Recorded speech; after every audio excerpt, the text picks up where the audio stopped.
Hey everybody, this is Alzorath, and welcome back to Pillars of Eternity 2. We have a little bit of exploring to do up here before we actually get on with the last little bit of this, but we're going to just basically steal some gold from some things. I missed the spot up here, thanks for pointing it out. Let's go ahead and just keep ducking up and look around, see? Oh, there isn't anywhere else up here we can go, even though we have like a clear path like right there that we can get up to. I guess we just can't climb slightly unwelcoming terrain, maybe? I have swapped my gear around just a little bit, by the way. I went ahead and gave her light armor so she'd have less delay in her actions, and he is using light armor as well, and he didn't come with Theos headdress equipped. I'm going to go ahead and have it equipped on him. He's got a grimoire as well. I don't have anything else on him yet. I'm thinking about putting a cape on him just because he looks kind of dorky like that. I'm sorry, you really do, sir, but it's going to work for now. He's also got a rapier that he can use, but we're going to be using him mostly with the wand so he can do some ranged attacks there. We're going to duck into the foreman's quarters. There we go. And hopefully there won't be anything too bad in here. I don't see anything we can interact with. There is something we can interact with. Hopefully there's no traps in here. Oh, we've got a cave beetle. Sweet. You guys go ahead and kill him. We'll focus in on this one cave beetle, and then we'll focus in on the other one. Honestly, in games like this, you just treat it like an RTS, where you want to focus down one enemy at a time, get them to do less damage overall. Oh, yeah, there's nothing else for you to really cast on there, friend. I don't know why we can't get into that chest. Let's see. Aquamarine, okay. We've got some riverweed and some spire sponge. Nothing too amazing, but what do we have in here? We've got Note to Foreman. One of the workers dug up this old Audra medallion in the sub-level yesterday. I doubt Odersi would be interested in it, and besides, it looks like it's worth something. It might be nice to surprise a new crew member with a bonus. And we've got Champion's Medallion. Apparently to be worn as a medallion, one side of the disc depicts a figure with his arms raised triumphantly above his head, a blade in one hand and a shield in the other. The other side of the disc has been worn smooth with time and is unreadable. So that's been the back side of it, I guess. So we're going to take all that, and we're going to actually equip that amulet, if it'll let us. Will it let us? Yes, it will. Okay. So who do we want to put that on? Everybody else has, like, a useful amulet. His has, like, dawn before dusk kind of thing, so I guess you are getting the useless amulet. Oh, we can't. We can just click on it and get some information, so there's nothing we can do with that. I thought we could wear it. I mean, you can wear costume jewelry. Why not wear that? Fine. Whatever. Maybe we don't have the perception, maybe there's something hidden in there, but yeah, for now, we're going to go with this group. And max party member size, for those wondering, is 5. And I think this is where we need to go. Arena sub-levels, because that's where we learned that he was hiding at. Maybe he's not dead yet? Maybe? Hopefully? Possibly? Remotely? Those are not promising looking. Let's see what that has to say. Let all champions pay homage to Exandros, for without him there would be no glory. The copper bowl has been tarnished with a dull blue-green. Grime and dust coat the surface with a thin film. Examine it more closely. The bottom of the bowl is shallow circular depression. You recognize the offering bowl, an artifact found in many Ingwithan ruins. It would have been intended for use only by Ingwithans who held high rank or made some great achievement. In an arena such as this, champion might fulfill that role. Yeah, we'll place it in there. So, okay, I guess there is a use for that. Slightly hesitant here. Pay homage to Isandros, for without him there would be no glory. So champion's note thing there. We actually probably have enemies in here. Hopefully it's not too bad. Do we have traps? Doesn't look like it. And let's read this first. Here rests Exandros' most virtuous architect. And he's got Amulet of Health. Okay, that might be semi-useful. We're gonna have to fight something because we looted that, didn't we? Okay, inventory. You are the one who's going to need that Amulet of Health. What does this one actually do? That gives us plus stats. +1 bluff and diplomacy. Honestly, I really want that on him, but I don't want to lose those stats either. So I guess you're gonna have to be our main tank with extra life. And you're going to be that if you actually get damaged. You might actually use it. No telling for sure. But that's where we're at. He's almost at 100 life, so he is pretty tanky. More people turn to dust. Poor fools, they were unprepared for this. Yeah, I kind of figured as much. What do we have waiting for us in here? We've got something we can loot down here. We've also got a big pathway over there that looks like it's where we're supposed to go. They've got a bunch of stuff here. Let's loot this before we start messing with them. Copper, solution, and hardtack. Sweet. So we're getting a lot of hardtack here. Vessel bone. And something there. Vessel flesh. Yeah. And we can open that now. We've got gunpowder and pry bar. Lovely. Not sure what we're going to be doing with all this. What is that? I guess it's going to be a quest item? No, it's not. It's just something we have now. Okie dokie. So we got branching paths here. Generally speaking, I think I want to head away from where the stairs were. That's kind of my logic in this one, because where the stairs were might be like leading down. What does that say? All that remains of this inscription is Raka the Fortunate. The smooth stone around it is worn. Okay, part of the statue near the legs has been forcibly removed. Praise to Bold Herald Averix, Master of the Blade. And what are you? In memory of Sama, beloved sister, gift this statue.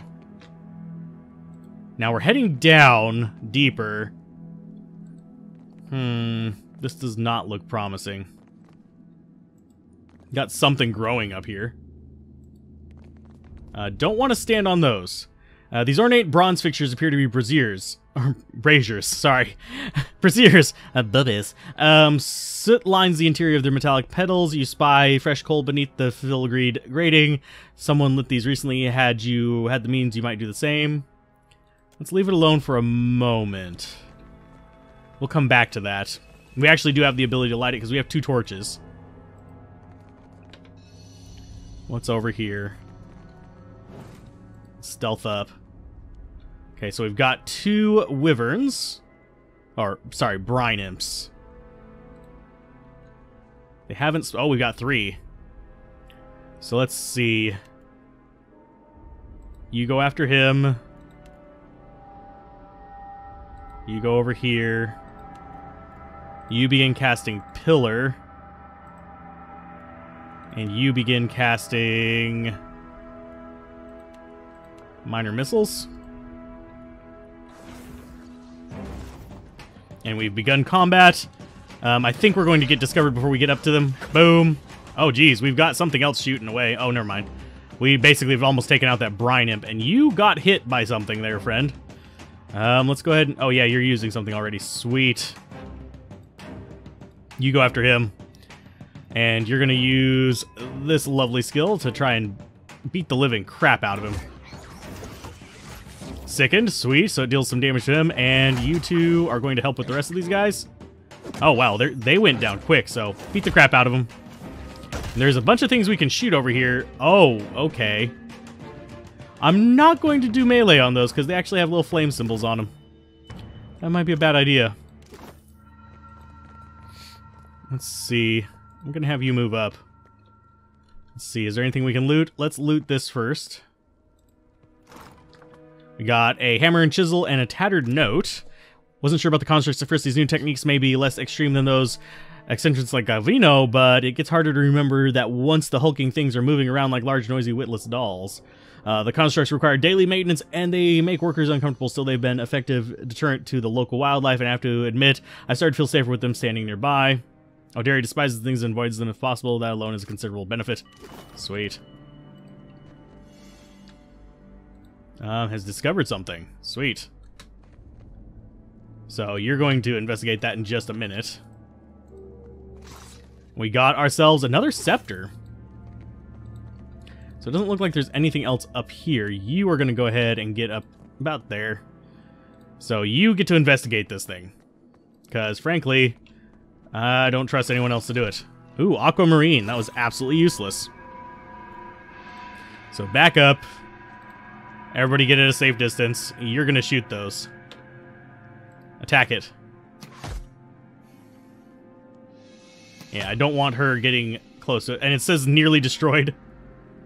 Is that going to blow up? Nope, it's got gunpowder in it, though. So we're going to loot that. We got cuttlefish and rum. Sweet. The rest of these don't look like they're going to explode, so I'm not as worried about them. This one right here does. Are we getting experience from damaging these? No, maybe, no. I don't think so, actually. But we are getting stuff, and more stuff is always good. Okay, loot that before we start accidentally destroying anything. And we will shoot that one. Oh, and she can shoot from pretty far away, jeez. So we don't need to get close to anything for her to do her thing. And back off. Can we actually shoot that? Severely damaged, and if we shoot it again, it goes away. I have to kind of wonder what happens if we hit the gunpowder with a, like, fire attack or something. I have a feeling it explodes.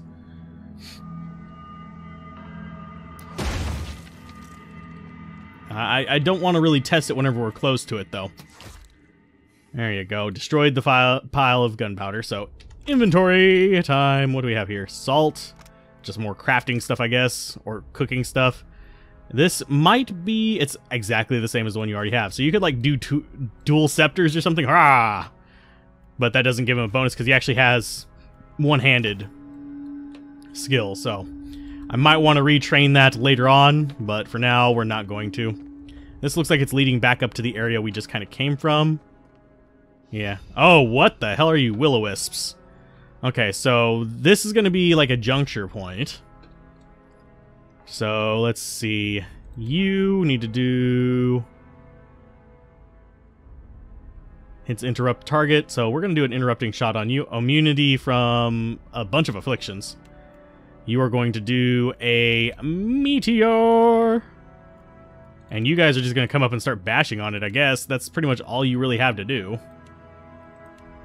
Hopefully these guys aren't incorporeal. Okay, beat the crap out of him, and we've got some Sporling. Ugh.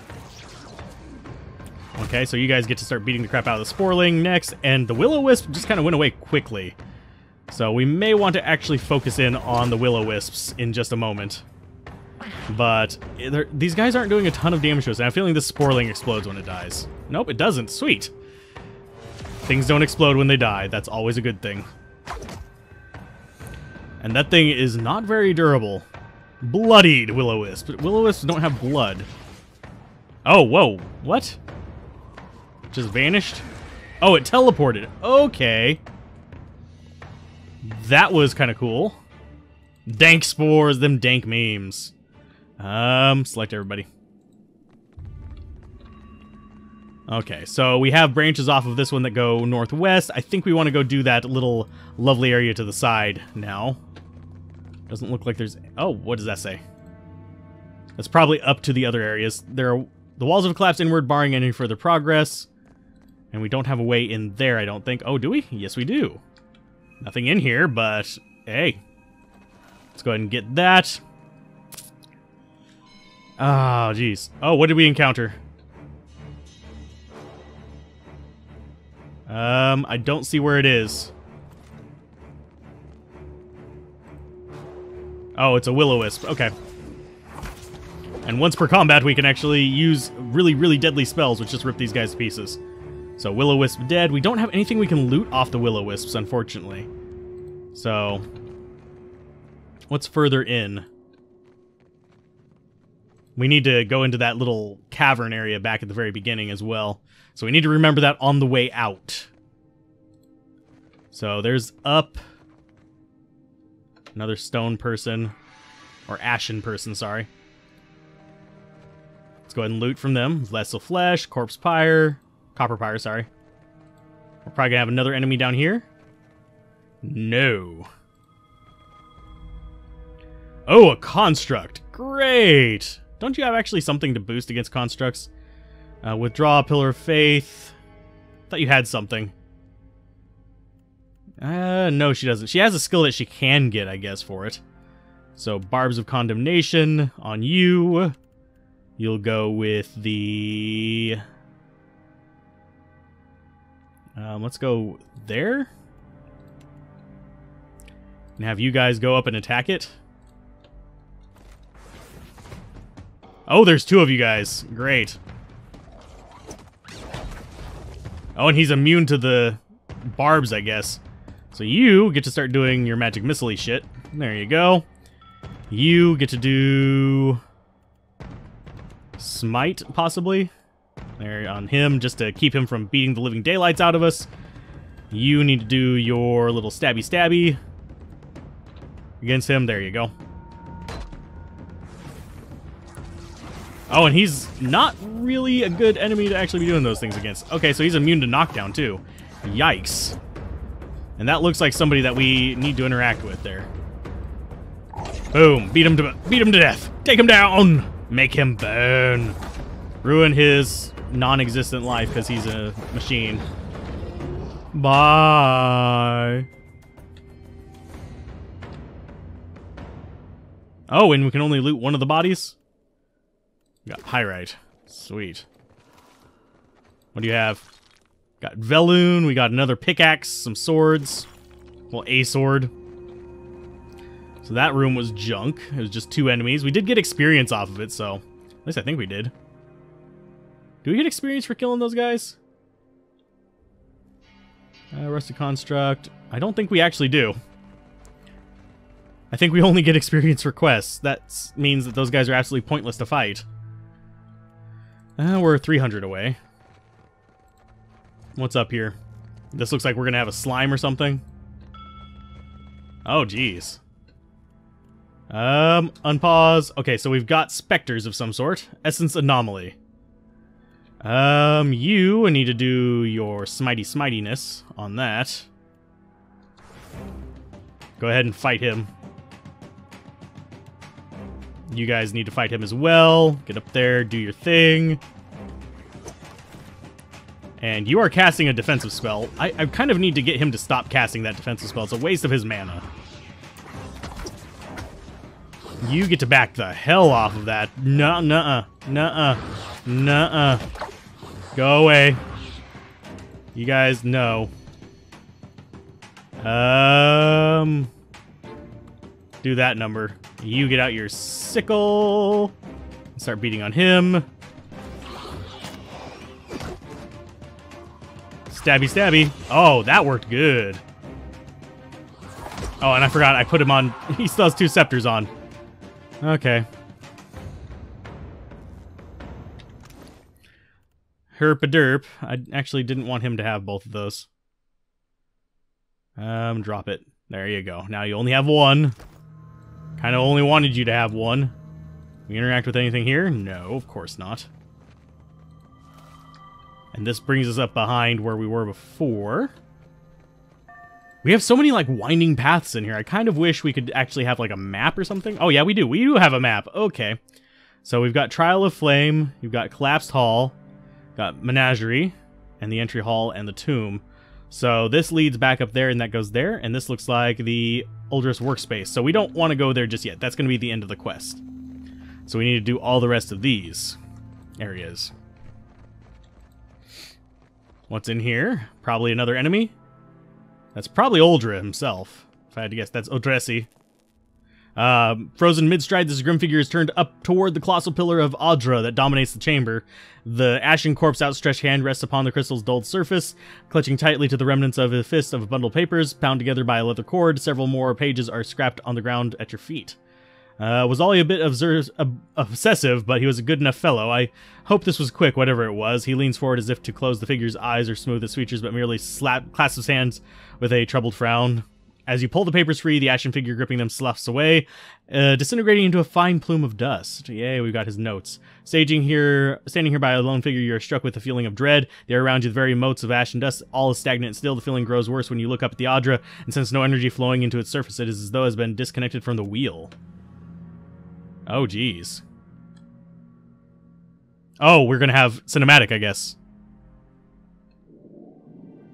You place your hand against the pillar of luminous Audra. A dim, warm light emanates from the surface, but it feels cool to the touch. Pinpricks dance along your fingers, uncomfortable but not painful. A woman's voice, scratchy, distant, and halting, echoes in your mind.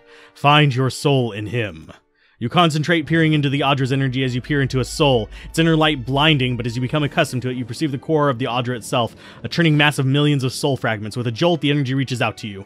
The Engwithian ruin fragments around you, breaking into incoherent shapes and dissolving to dust, falling into an infinite well of dark gray vapor. Even the ground itself disintegrates into nothingness. All that remains is the murky expanse of in between the Audra pillar and the skein of golden threads rooted to the pillar that extend far off into the distance. You focus on the threads, you catch a glimpse of memories, your memories, mingled among the memories of thousands of others' captive souls. The filaments begin to cohere, rapidly twining into a golden cord. With muffled crack, the cord ripples outward in a violent wave towards the endless distance. The cord undulates over a space so fast that you lose sight of the wave before it finds its end. Then a heavy creaking, like the sound of mountains shearing underneath its own weight, washes through the dull gloom of the in-between. A violent force yanks you along the cord at incredible speed. The murk of the in-between warps erratically around you as you're observing it through an ill-ground lens. Just as quickly as you are pulled forward, you stop, suspended below a massive figure of ancient carved Audra. Like all Audra, it glimmers with energy, but the souls and memories within it are not flowing down. They churn in a vortex that burns at the heart of the statue's mass in an invisible engine. It is Eothas. He is great. The great golden cord terminates in his back, sending pulses of energy throughout his limbs as they move. He walks in long, slow strides towards a brilliant pillar of Audra far in the distance. It shines even more brightly in the in-betweens than Eothas.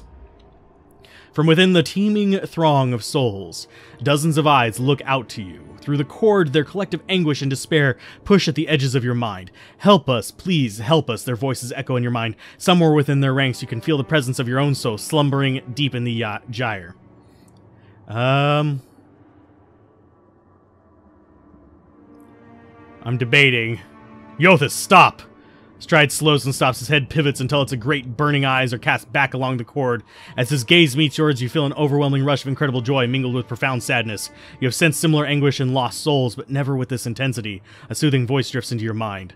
It takes great bravery to venture through the in-between, even for a watcher. A swell of admiration radiates from the god's heart, a force so intense that momentarily overwhelms you. You do not need to follow me. For the sake of your own, something beautiful is coming. Something that will save us all. A great light shines from Eothas' brow, so bright that the souls within him flinch from the source, cowering in fear.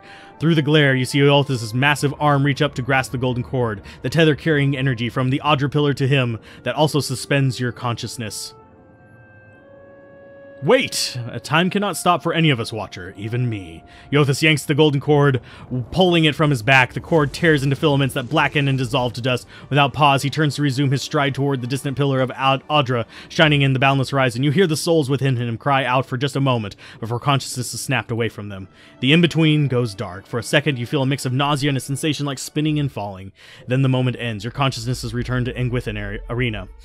The world is sideways, the Audra pillar upside down. You flinch at the feeling that you're standing on the ceiling. This disorientation overwhelms you, and you collapse to your knees next to the luminous Audra pillar. Previously dim and flickering, the pillar now glows with a strong and steady light. You touch the Audra again, but the chill and prickling sensations you felt before are gone, replaced with a comforting warmth, like the embers of fire that has just lost its flame. You feel a hand on your back. Are you alright? Come on, we just got you back. Despite his tone, you can see a genuine concern in his eyes. Okay, I'm not sure. Well, if you're not sure, now I'm worried. I've seen you commune with the souls of the dead, but this looked altogether different. What happened? His gaze flickers at the brightly glowing Audra. We don't have metaphysics. Thousands of suffering souls were trapped within Eothas. I was powerless to help him. Eothas turned tail as soon as he saw me. No, not so tough now, is he? I saw Eothas and he saw me. I knew it. I mean, the Great Watcher, ain't it? Zoti can barely contain herself, jumping up and down as she stumbles with her words. What did Guan say? He was going to meet us? What do we do next? He charged you with a divine calling, didn't he? Just like the one he's done for me. Otham hums approvingly. Oh, Aloth, sorry.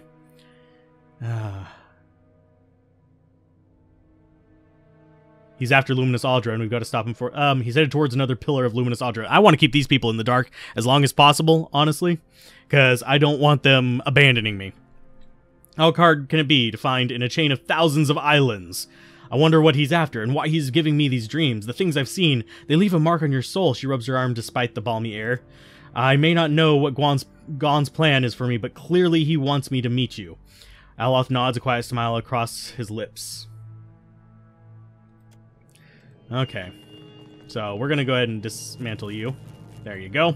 Because I don't feel like leaving ashen corpses laying around. That doesn't seem like a good idea. And we've got his little area to go to. So apparently, that was what we had to do, is that part right there. Veins of Yorda, locate more pillars of Luminous Audra. So that's our main quest. This is one level higher, it may prove a bit challenging, so. And stranded. Okay, Oderce's fate is clear. It's not the news Governor Claudio was hoping for. I imagine sooner I deliver the news to him in Portamage, the sooner he can fulfill the end of his bargain, which is to help us get off this island. I'm not seeing anything here, so let's go ahead and check out this place. Oh, we've got a brine imp. There's probably more than one. Oh, no, there is just one. I'm going after him. Just regular old, just normal attacks. And why are you going into melee range? Oh, yeah, because you have that. Pull back and just shoot him. And more stuff. That's used for crafting, by the way. I can show you guys that real quick. She has a few items she can craft now. Oh, geez. You can make it fine, finality. Just gives it different stats. And yeah. It requires a lot of copper points. I don't know why. I think this is the CP right there. But yeah, we have various things we can enchant, and his armor is one of them. This is the first one I saw it on. So now we can actually like make that fine if we want to. It's one of those weird things that I'm probably not going to use it just yet. Ooh, level up. Sweet. Level up! Let's look at the stuff. Moss and grime have been scraped clear of a large portion of this mural, revealing the vibrant hues of Engwinthian figures beneath. And what's that? Doro the Reckless defeated 7 beasts barehanded. Sweet. We're going to loot all your crap. Animancer's hat, pyrite, what? The lockpick, and journal entry. It's been a stroke of unimaginable fortune to find Audravane in such a place, such a pristine condition. The essence is so concentrated here that even from far side of the corridor, the pillar's light pulses like a star. So, yeah, groovy. And we've got a stiletto and some hardtack. Of course I'm going to take that. And we've got torches, hammer and chisel. I think the torches are so we can actually light that in there if we don't have a torch already. And we've got another healing scroll, and turquoise, and a dagger, so yummy. That needs to go onto her, I think. Or do we want to put it on somebody else? Oh, he can use them. So healing scroll for you. I don't know why she can't use the healing scrolls. But that's, I guess, a thing. So we have all the loot that we could ever honestly want. Fan of Flames. Yeah, you're going to go ahead and get that for him. Boop. Oh, what? Are they different? Scroll of Fan of Flames. No, they're the same thing. There you go. Don't know why it was swapping them out. And Scroll of Tattered whatever. So he can shoot those. At least he should be able to. Yes, okay. So we have a decently mixed crew here, which I wholeheartedly appreciate. You're going to go ahead and take that in your inventory. And we still have many, many lockpicks. I should probably keep them isolated to one character, I guess. There you go. Oh, they can only be in a stack of 10. That's wonderful. So I think that looks good so far. Still have our little friend down there. And I don't think he can have... Nope, he can't have a partner either. Do we have any accessories we can equip? Animancer's hat. Slightly curious what it looks like. Oh, geez. That looks kind of creepy. Not really interested in that on him. On you, maybe. That might look cool, but nope. Nobody really looks... Oh, she looks... They all look creepy as hell with that. I don't think I like that one. We're not creepy. We're evil. There's a difference. Yes, there is always a difference. And we all leveled up, so I'm going to do the level up before I light this, but I actually do want to run down here and get to... Get to there. There we go. Shortest path possible. Might encounter an enemy along the way. Might encounter a trap. Might encounter Satan! No, we're not. Nothing to really loot along the way because we've already looted everything. So this is a trial of fire. Oh, we leveled up again? Or is it just telling us that we leveled up before? I think it's just telling us that we leveled up before. And I don't know what these little medallions on the floor are, but let's level up. You are going to be focusing on athletics, because I want you to be able to do that and intimidate. You're going to be like our scary tanky guy. Next, we have access to Zealous Auras already, so we don't need that. Anything with a little diamond underneath it we already have. So, one-handed style, or do we already have sword and shield? Fast runner. Can we actually save the skill? No, we have to use it. So, Sworn Enemy I think is going to be our next best bet, unless we go with Deep Faith. I don't know how to tell... Increasing defensive bonus to faith and conviction. So I guess we'll go with deep faith. Oh, and we got a weapon upgrade, so we can actually use additional weapons. You are going to get large shield as well. I know it reduces your accuracy, but it gives a high deflection rate. Or I could go for additional, like, melee weapons, or even work on his gun. I think I am going to work on his gun, now that I think about it. Pistol, rapid fire. Yeah, now you have a pistol skill. Rapid shot, deep faith. Next. So he's leveled up, and now he actually has a skill with that pistol. Okay, so... does he actually have it, though, is the question. Boop and boop. Yes, we have rapid shot. Rapidly fires, 50% reload time reduction, and reduce accuracy with pistol weapons, so... inventory. I don't want you using that right now, but that is a thing. So back to the hammer. I do like that he just keeps it kind of sidearm there. You have a bow, so leveling you up might be a good idea into bow. But active skills, you're going to keep on with mechanics. So he can disarm our traps. He's going to be our main trap disarmer and survival. And he actually has access to level 2 skills. Sweet! So he can get weapon and shield style, or he can get two-handed weapon style, I believe. No, confident aim. Steadies the fighter's arm, allowing him to convert grazes to hits and any attack made with a proficient weapon. Or we can actually have skills. Into the fray. The fighter lunges into the battle, pulling an enemy into immediate melee range, causing crush damage and leaving them dazed. Or we can fighter stances. Fighter trains in the ability to adopt specialized fighting stances. Each stance excels at handling a different aspect of combat. Defense stances opt for holding fast against groups of enemies. Cleaving stance is effective at attacking several enemies at once, and warrior stance is going toe-to-toe against a single enemy. Definitely going to get that one. Oh. Oh, we get to choose an ability for both classes. Awesome sauce. We could go 2-weapon style, but I want him with a shield still. Blinding Strike or Smoke Veil. No, we don't need the hiding thing, but we could possibly use Escape. Weapon and shield style actually seems like the better idea. Dirty Fighting would be nice. Let's turn some of their hits into crits while wielding a single one-handed weapon. I think we'll get that Dirty Fighting next. And as far as other combat abilities, I don't know what weapons he has on him. Can we actually look at his equipment? Nope. He already has that. And he has that. So I think we need... I can't remember whether it's war... I think it's going to be Warbow that he has. And that's... Okay, so... yeah, they both have that. I think he has a Warbow, though. So he's going to do that, and Overdraw with slower, heavier draws. The Warbow can penetrate the toughest armor. So he does have a range skill. Now, I'm gonna get them all at least some ranged abilities, so in case we come across an enemy that's like across a chasm or something like that, we can boost them up and have them actually kill it that way. Actually, let's close this. Oh, well, we can't undo this either. So she's gonna be our religion person, I believe. So religion and maybe go for some bluff or something like that, but I think I want her on our Arcana and Alchemy. So, we have a little bit of boost on Arcana from Party, but I'm going to go a little bit more on that. Level 2 Priest, what do you have? We already got the Pillar. Could give her Weapon and Shield style, or we could give her one-handed style, two-handed style. I kind of wonder if there's like a bow one. There really isn't.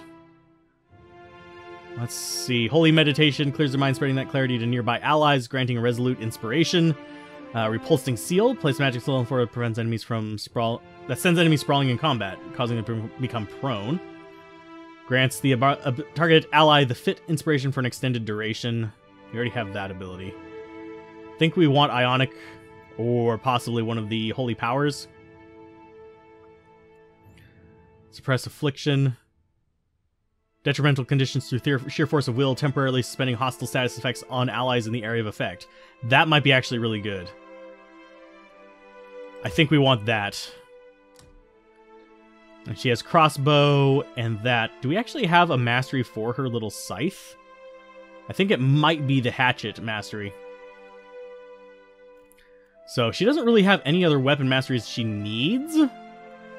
So I guess we'll just go looking at things that possibly might be useful later on. I think I'm going to go with wand, because maybe she could use that as a skill. Next. Okay, so she could use the wand instead of the crossbow, possibly. Because we do actually have a wand here. It's going to be just a normal wand. Can we equip that? Yes, and we can put the small shield on. Actually, we might want to put that on. +1 enemies engage, Holy Radiance, all restoration levels, all inspiration power levels, Soul Keeper, +1 of each monk resource skill point. Yeah, we're going to go ahead and put that on the offhand of that. And we're going to just have her have a normal small shield on her sickle. So now she has a wand and a lantern on her setup there, which is a lot better for us. So you are the last one that needs a level up. Let's go with... Oh, you have really weird setups. Let's go with the metaphysics on you. And... Oh, she already has alchemy. Oh, he has explosives. Tempting. But I think I'll go with Arcana. Because... Oh, geez. Because that limits your skills available. Used to increase the power level of scrolls. Noisemakers and similar devices. I think I will go with Arcana on him. Sleight of Hand would be nice, but I think we'll go ahead and have that on the Rogue for a while, honestly. Infused with Vital infuses the caster with Vitality, granting him the Fit and Smart inspirations. Sweet. You already have the one-handed style. I think we want to go... Oh, you can't have two-hand... Oh, no, you don't have a two-weapon style. Only weapon and shield is possible. Level 2 mirrored image, illusion, creates duplicates. That is actually a powerful skill in pretty much any game like this. Okay, let's see. Grimoire Slam allows the wizard to smash an enemy with a grimoire energized with arcane energy, causing large damage and knocking the target back. That might be useful. Corrosive Siphon. There's so many skills to go through.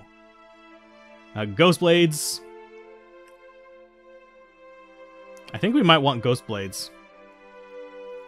Because I'm not going to be doing too much teleporting or anything like that. Chill Fog. Thrust of Tattered Veils. We already have that skill on Scrolls. We have so many options. I think I'm going to go for the Ghost Blades. More damage, better. And you can learn how to use... I'm going to have you learn how to use wands too, just in case. Or we could... No. I think we want to have you learn how to use pistols as well. There you go. Next. No real reason for the other weapon proficiencies. He's already got the weapons I want him to use. So anyway, let's see. Let's go ahead and light these. Nothing happens for the moment, then the brazier ignites in a sudden rush of flame. Okay, light the brazier. You scarcely touch the flame to the brazier's surface when it catches with a hollow roar. The flame jets downwards, moving a narrow channel connecting both braziers. So we actually have this open. Oh, geez. At least it didn't catch us by surprise. I have a feeling we can interact with those. Only the bold, reckless, and the fortunate shall pass safely within. So, was there symbols or anything that we could use? Anywhere? Let's see. I guess we just touch them until something happens. Nothing happens. Oh, this is a thing we got to figure out how to pass. Okay, only the bold, reckless, and the fortunate shall pass. So we've got symbols here that I don't know which ones mean which. Maybe... I wish there was a way to actually, like... Let's talk with you. Let's speak once we've left Port Mage. I want to talk to you. Apparently you don't want to talk to me, so let's go with that. I will figure this one out. So, anyway, I'm going to call that the end of the episode while I sit here and fiddle with these. So if you guys enjoyed this, be sure to like, comment, and subscribe. And I'll see you guys next time on Pillars of Eternity after I finished mussing with this about a million times. Bye.